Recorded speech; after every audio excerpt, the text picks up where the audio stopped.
Bismillah, walhamdulillah, wassalatu wassalamu ala rasulillah. Just wanted to talk briefly on some points about the life of Khalid bin Walid. And one of the things that is important to understand, aside from the point that we mentioned of the role of Khalid's father in his development, especially prior to Islam, one thing that's key is also to understand that the tribe that Khalid came from had a massive impact on his personality. And that tribe, it teaches us a lot. Why? Because his tribe was the tribe that was in charge of the protecting the Muslims. It was in charge of protecting the Muslims. I'm sorry, it was in charge of protecting Quraysh and protecting Mecca. And that in itself gave Khalid a certain type of experience and confidence in his personality and strength, and that carried over to the Muslims when he became Muslim. The other thing is this, that his tribe was not always engaged in warfare or the practice of warfare, so on and so forth, but they had engaged in business.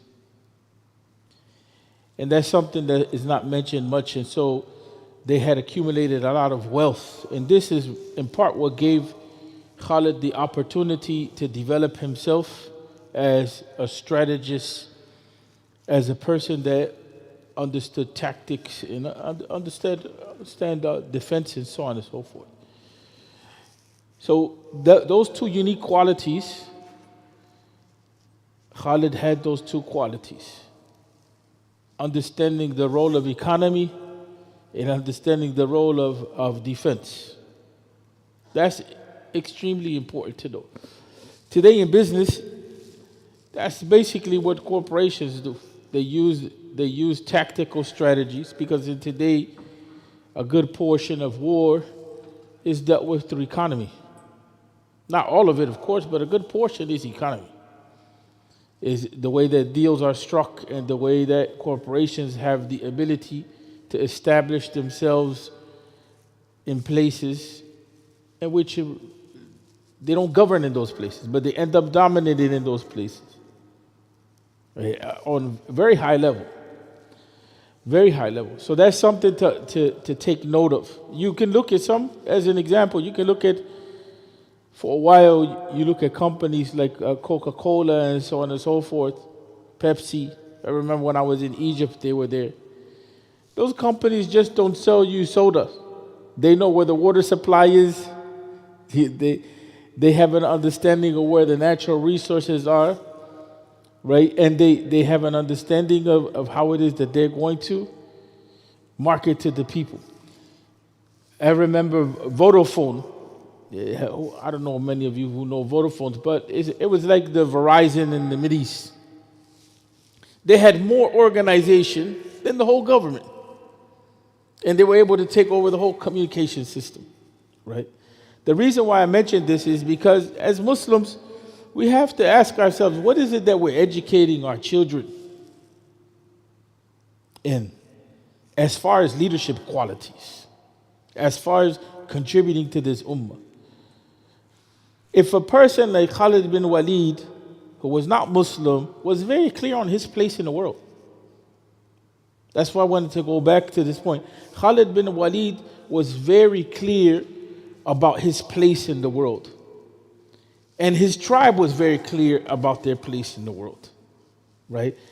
And they understood where the threat was coming from. Interestingly enough, his father Walid was one of the best poets in the Arabian Peninsula, right? And when he heard the Quran, he knew that the Quran was not poetry. He knew that the Quran was not poetry.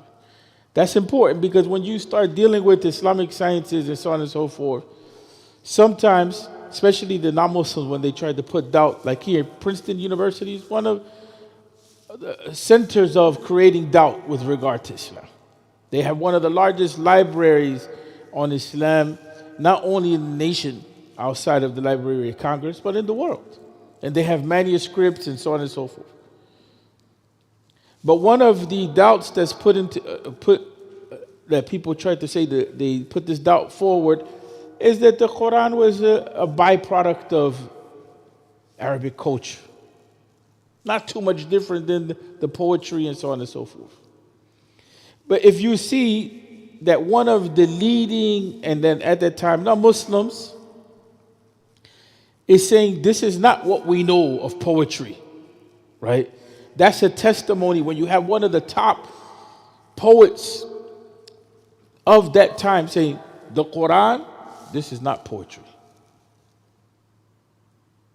Then it's a testimony that even those people that understood the Arabic language at a very high level, they understood the quality of communication that was coming from the Quran itself. And they understood the difference between what is poetry, what's not poetry. Right? And that's important because the Quran is not from human beings. And there's always that challenge to the day of Yawm al-Qiyamah for the human being to produce an ayat like the Quran. And the top poets, they were not able to do that.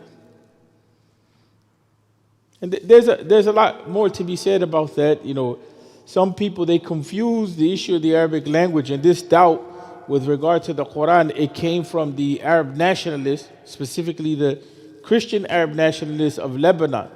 They tried to say that the Quran, the grammar of the Quran is incorrect because it doesn't follow the rules. Yeah.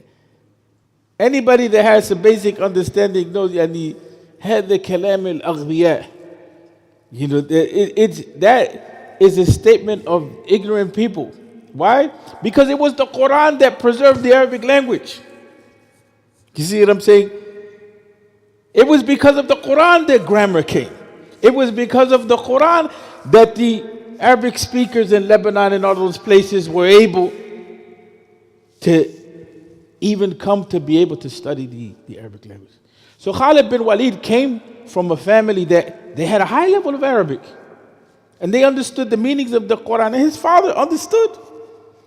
He understood the impact. But the environment, Abu Jahl was strong as a leader. And Abu Jahl made sure as much as possible that the people that were in influential positions, that they wouldn't be impacted by the Prophet Muhammad sallallahu alaihi wasallam.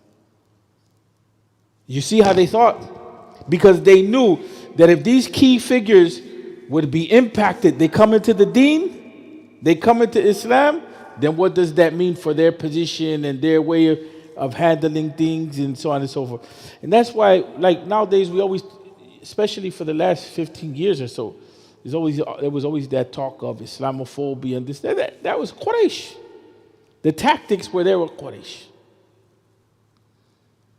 Quraysh, they called the Prophet ﷺ a crazy person. They called him a person of magic. They tried to throw as many doubts as possible with regard to the teachings of Islam. Khalid bin Walid, he grew up in an environment where that type of discussion was taking place. And he grew up in an environment where the wealth was there. And he grew up in an environment where he was very clear on what his role was, right? In the world. When Khalid bin Walid, when he becomes Muslim, he accompanies the Prophet heavily. He accompanies the Prophet heavily. And as a man of stature, he was very obedient, right? What does that show you then? This is a person that has high level leadership qualities, understands power very well, but is able to what? Humble himself. He's able to humble himself. Right? That's an important quality to know.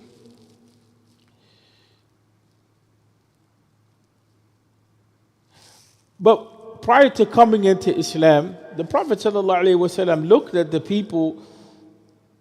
Prior to Khalid coming to Islam, the Prophet ﷺ looked at the people. He saw their potential. He saw their abilities. He saw their skills. He weighed them out. And he would want certain people to come into the ummah because he knew that when they came into the ummah, they would bring that skill set. They would bring their qualities, right? And then they would make a contribution. Khalid was one of those people that the Prophet ﷺ was very happy to his coming into Islam. But when we look at the battle of Uhud, this is kind of where you begin to see the transitioning of Khalid. The Muslims were doing extremely well when it came to organizing themselves and defending themselves and so on and so forth. But Khalid, as a master strategist, what was it that he did in Uhud? Does anybody know? What did he do in Uhud? Because there's some lessons that we learned from that. Huh? Okay, he did, but what was his... How did he get to that point? He studied the Muslims. He studied the Muslims very well, right? He studied the Muslims very well.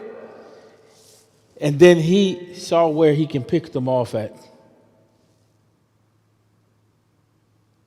And when he had the opportunity, he took the opportunity. The reason why I bring that up is because you have people like Khalid in the world.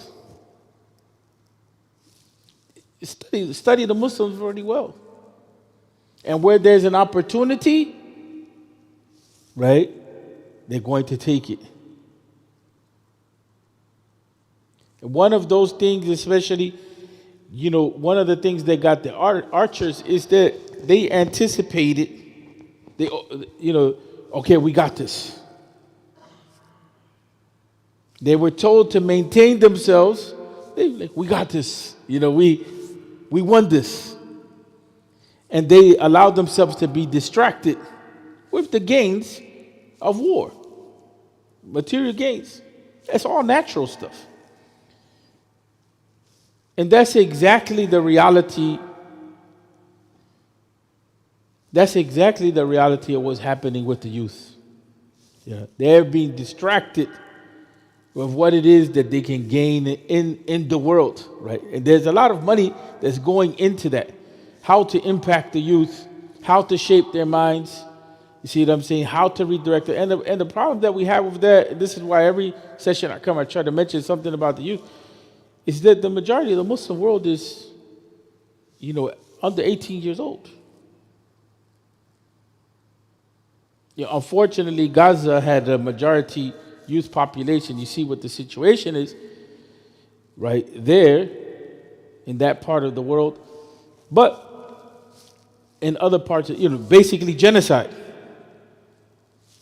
We have a whole generation of youth pretty much wiped out, or going to have physical disabilities, going to be struggling through war trauma, so on and so forth. So we have to take that lesson from Khalid, prior to Islam.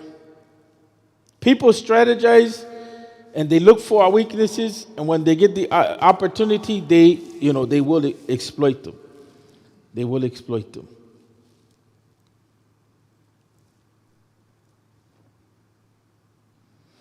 One of the things that comes up with Khalid that's very important too is that the Muslims, what did they face? Because we hardly don't talk about this much. What was it that they faced after the death of the Prophet Muhammad sallallahu alaihi wasallam, or the transitioning of the Prophet? What did they face? Aside from the leadership issue.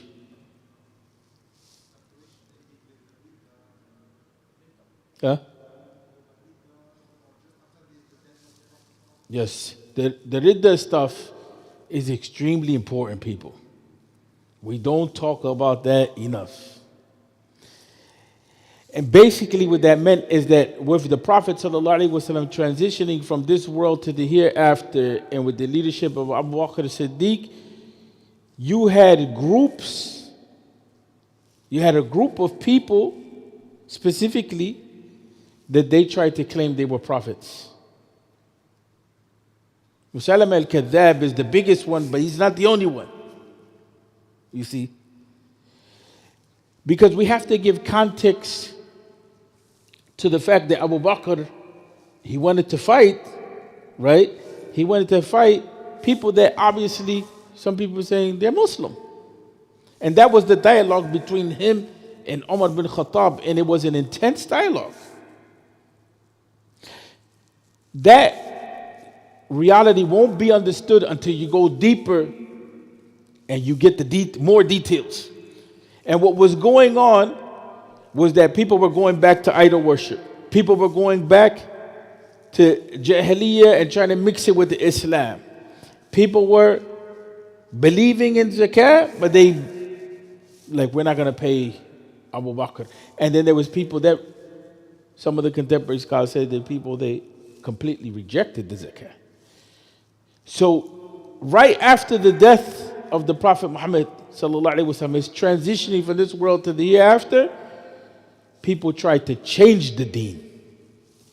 They tried to change the deen, right?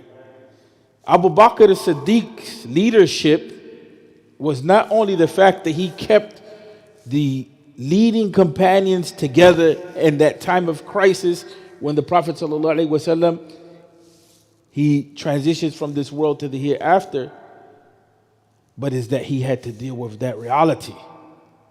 That's a heavy reality, because when you start looking at the historians, the type of numbers that they're mentioning about the armies that are being established by these groups of people, it wasn't a small amount of people. And you begin to appreciate the leadership of Abu Bakr as-Siddiq in that regard, but also Khalid bin Walid was the military side of combating that disintegration of what was now the Muslim community. And the most difficult to deal with was with Musaylama. And Musaylama was a person, he was into magic. You know what I'm saying? He was into magic. The people, some of them were easily drawn into that reality. Some of them were easily drawn into that reality. And that's why it's extremely important to have clarity in terms of the teachings of the deen. But Khalid, in that regard, he really strategized, and with a minimal amount of casualties and so on and so forth, he contained that for Abu Bakr as-Siddiq. What was the other issue that the Muslim faced, aside from these internal types of issues? And it continued on we began to see that in the lives of the other Khulafa al-Rashidin.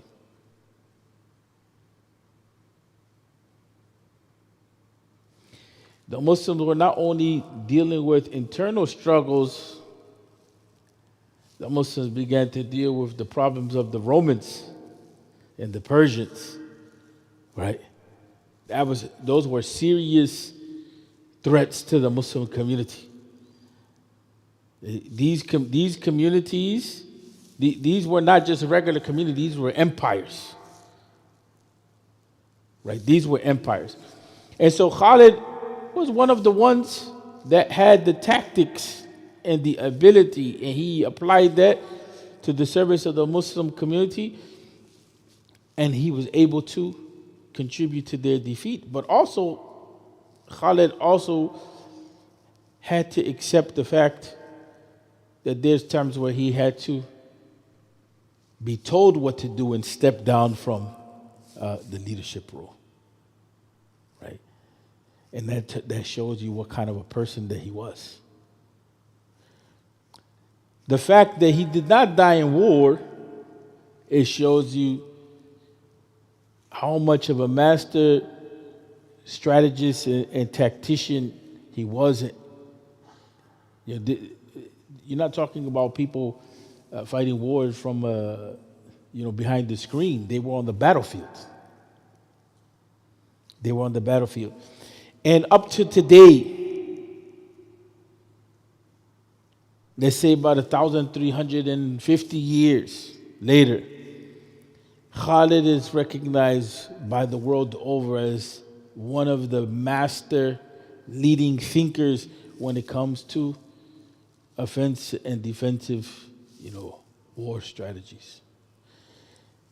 Nowadays, that type of knowledge is taken and is used in the corporation, in logistics and all of that, how to think about decision making, how to organize people, how to implement plans, how to consider the future, and so on and so forth. And these are things that we need to be thinking about. This is what we need to, think about when it comes to, our children and training them mentally.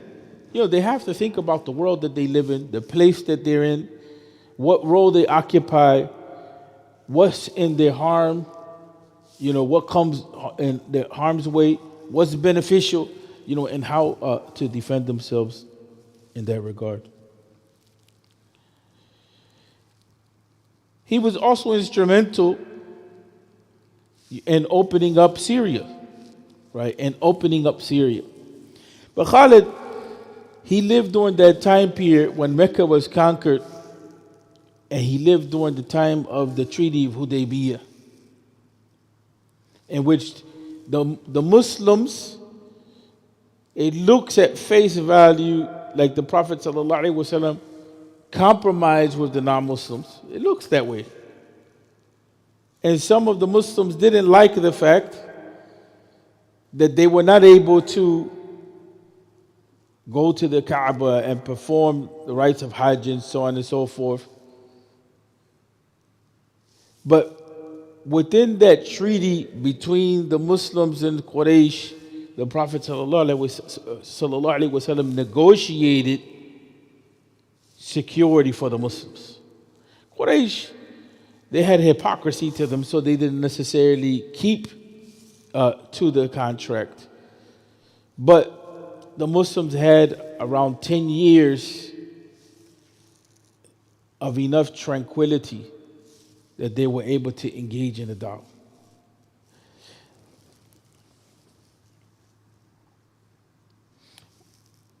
What do we get from that? I want us to reflect. What do we get from that historical point? What kind of lessons can we draw from that? Prior to, the Muslims were being persecuted. They had to engage in war. They had to always constantly be on heightened level of defense. During the time of the Treaty of Hudaybiyah, which was about a decade, the Muslim community expanded. What do we learn from that? Huh?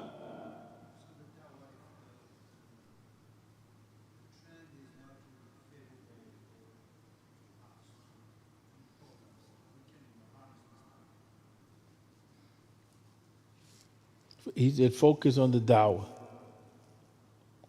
What other lessons do we get from that? Yes. Yes. Yes. Stability and security. We can't, sit there and ignore that.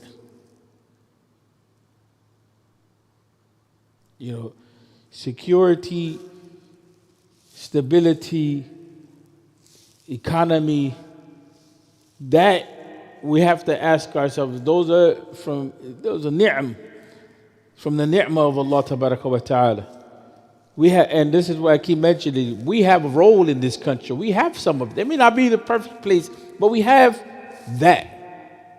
You see what I'm saying? We're not worrying about bombs dropping on us and so on and so forth. We have some security, we have some stability, but what are we doing with that? What are we doing with that? And that's why we keep saying, look,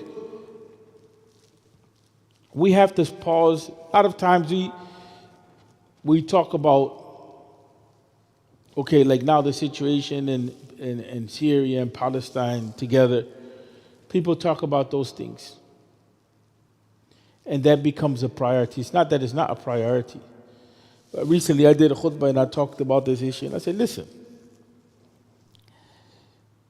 there's not much that we can do to intervene because we're not organized. See what I'm saying?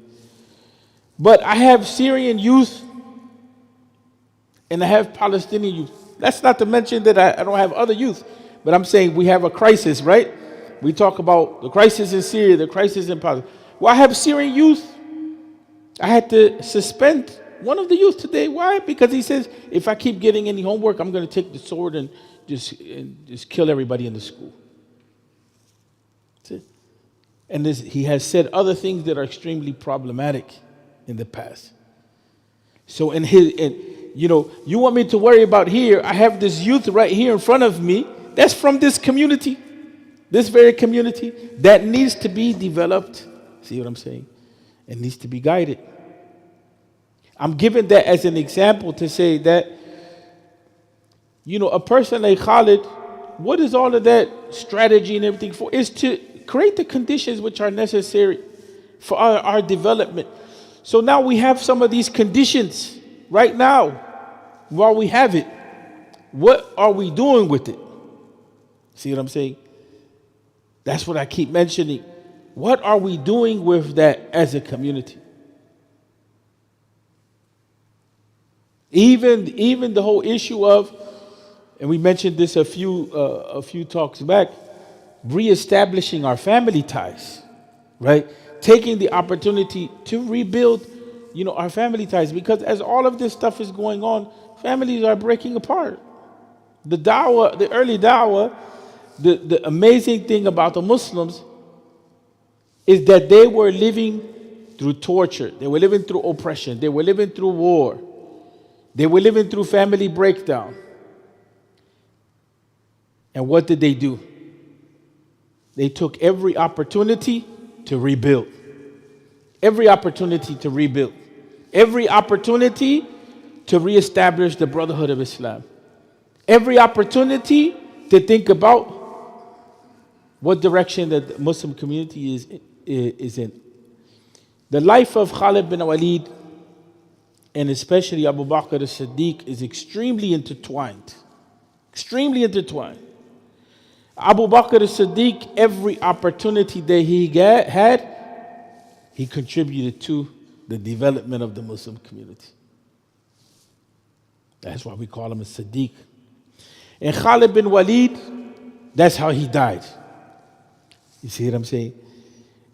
Now, they would not have been able to do that if they didn't have something to contribute back. Skills, wealth, and so on and so forth, right? But now we have to ask ourselves,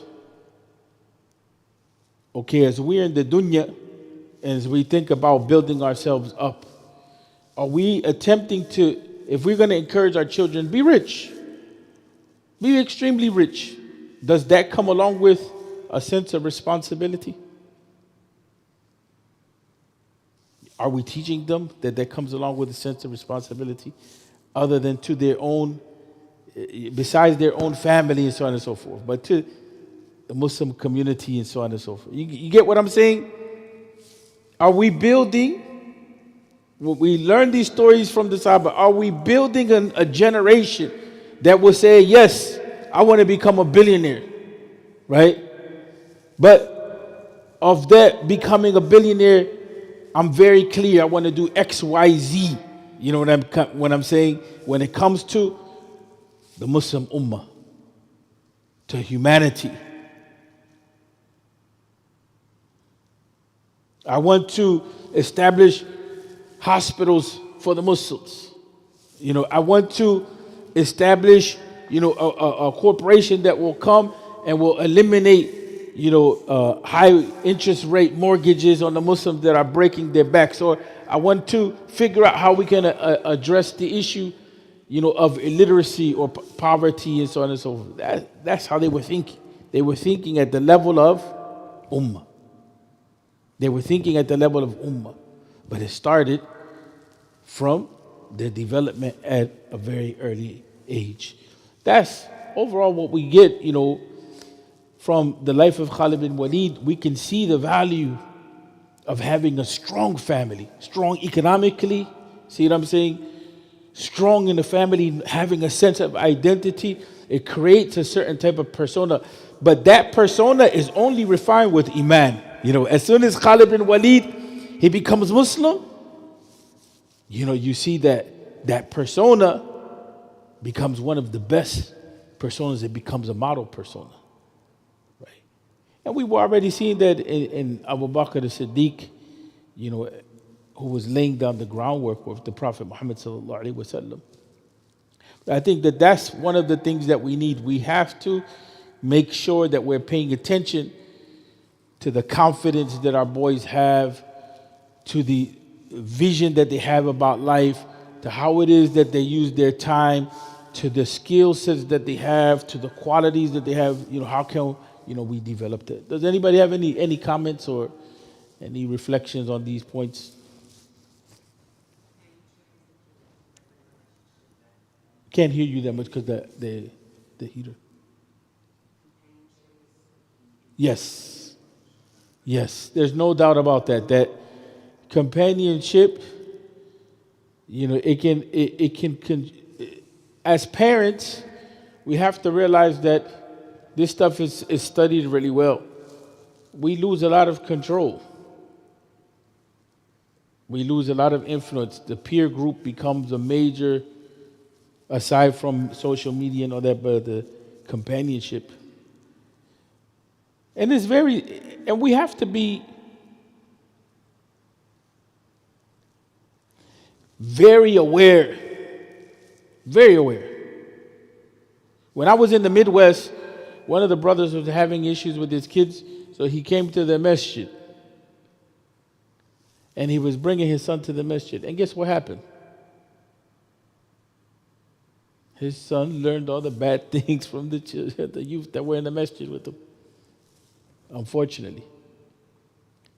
So as a community, we have to be very aware of that.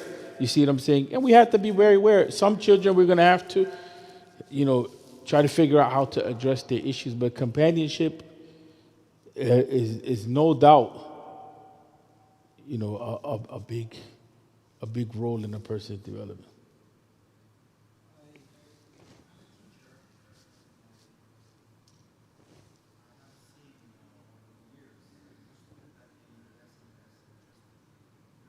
Yes. Yes.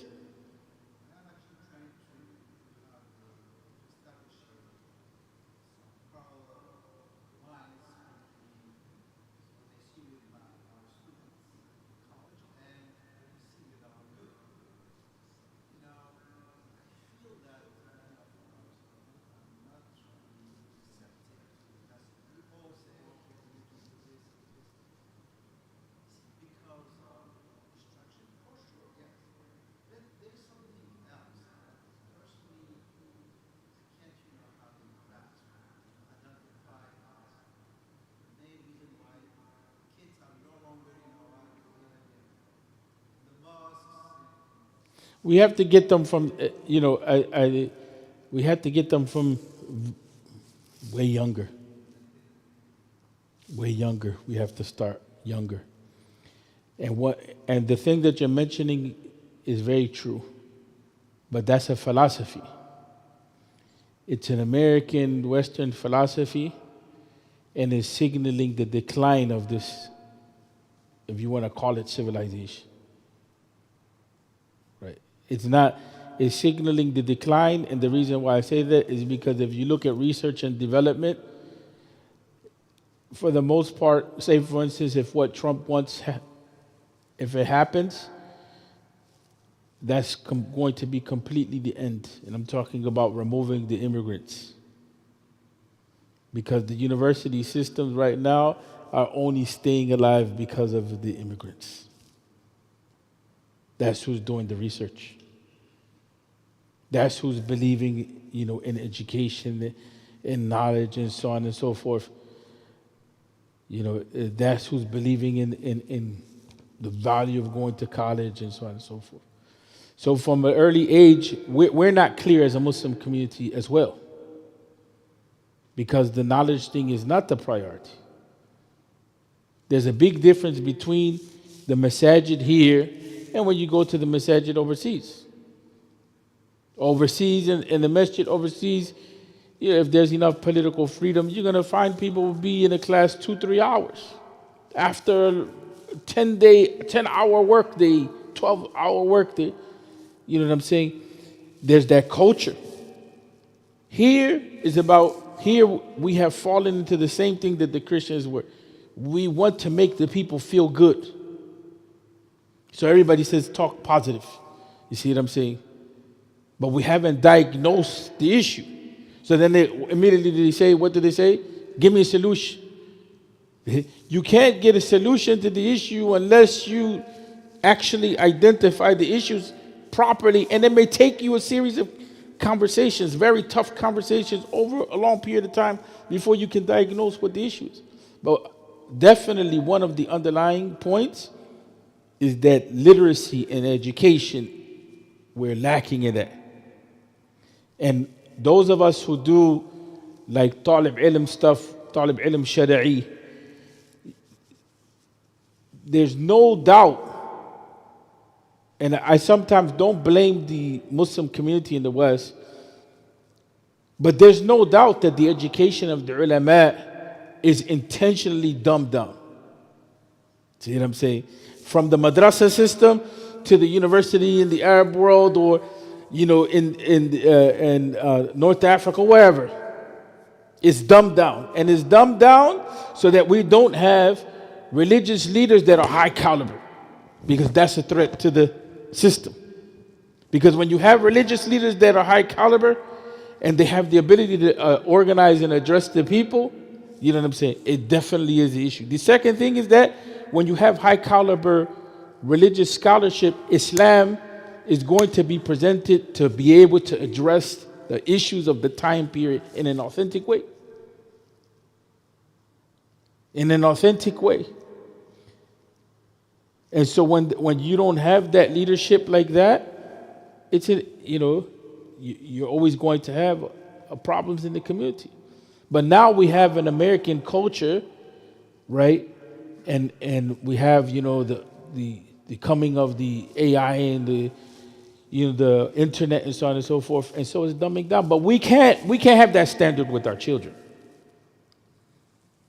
As a community, we cannot have that standard with our children. We have to have the standard with our children. You have to be in the leading front in every field that you're in. Will they all do it? No, they all will not do it. And you have to not only be in the leading front in every field that you're in, you have to be solid in your deen as far as your basic practice. We have some parts of the segments of the Muslim community where they understand education. They understand it well. But they don't understand education when it comes to Islam. Their education is, okay, our children have to do great on their SATs so we can send them to the University of Pennsylvania, or we send them to Harvard, or we send them to Yale, or this, that, right? And then when they go to Harvard, and when they go to Yale, or when they go to Princeton, and when they go to all these other places, Rutgers, wherever it may be, then the mind that they have is not the mind of the Muslim. So immediately when the professor comes, the professor is going to speak to the person at a very high caliber level, very organized, very strong arguments. And that's why you find that they start having doubts in the deen. Because what we did as a community is that the level of Islamic knowledge that we gave them was for children at the very basic level. It wasn't to build the Muslim up. So intellectually, they don't know how to respond.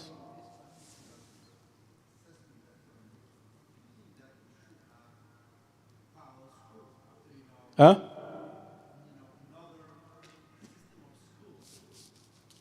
Yeah. Yeah.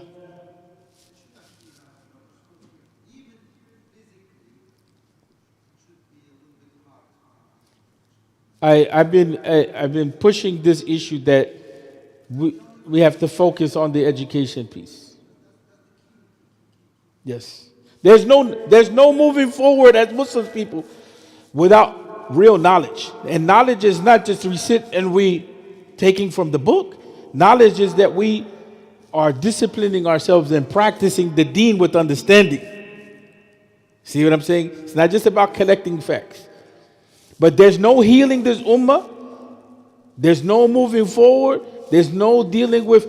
If we think that it can be done without really focusing and sacrificing, as people say, it's a lot of work, this, that. So what?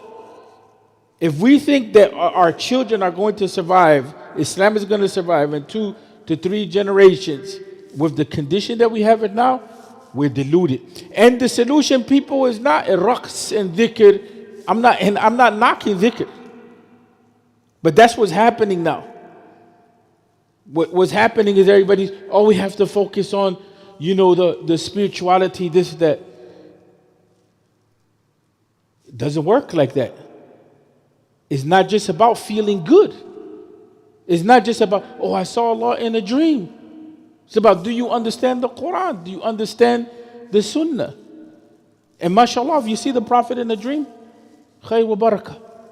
But yes, those discussions have to be here. And like I mentioned, you have a qari who's very good. So that means the youth in this community, there should be a standard for the reading of Quran, right? For a standard for the reading of Quran in which there's proficiency. Even if they don't memorize, but the reading should be proficient. Then on top of that, if they can memorize, And we have to sell it to the parents that, look, if you have your child become a hafiz, your child will be a doctor like that, easy, because they'll look, when they go to study, or they want to be a pharmacist or whatever it may be, their memorization skills will be easy because that part of their brain is developed. You see what I'm saying? But we're not seeing it like that. We're looking at it as is detrimental, in that regard.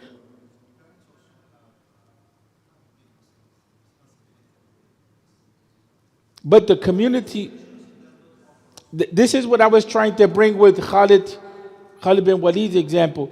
His tribe, they had a direction. His tribe had a direction. We are a tribe that we do economy. We have the biggest business people in our tribe, and we are a tribe that is into the defense of Quraysh and the defense of Mecca, and we devote our children to that. Khalid would not have been able to do that if his family didn't have wealth. He was able to continue developing him, and he was well-rounded in different areas of knowledge, but he would not have been able to do that if his family didn't have the wealth to do that.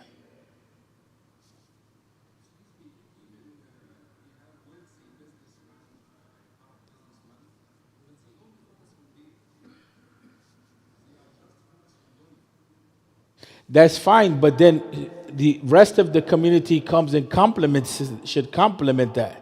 We shouldn't make it like a fight with them. You see, let them focus on that.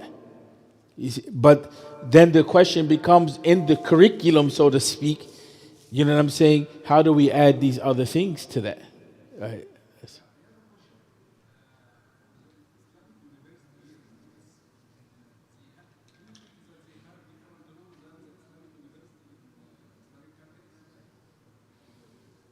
Yeah.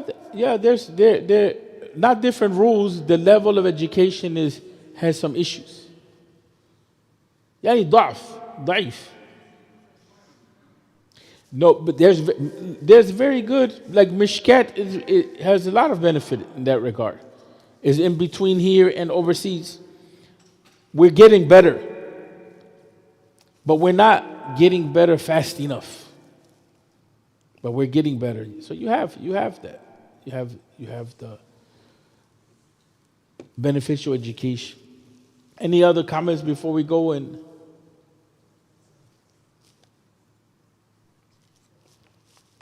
No comments before we go?